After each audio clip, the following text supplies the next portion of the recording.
Hi! In front of me is LG K41S, and today I would like to show you how we can switch on or off automatic text correction on this smartphone. Firstly, go into settings, scroll all the way down and choose system.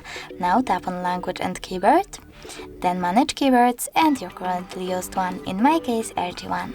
Over here tap on autocorrection and choose English or your current language. Then you need to pick one of those options for your autocorrection: off, mild or aggressive.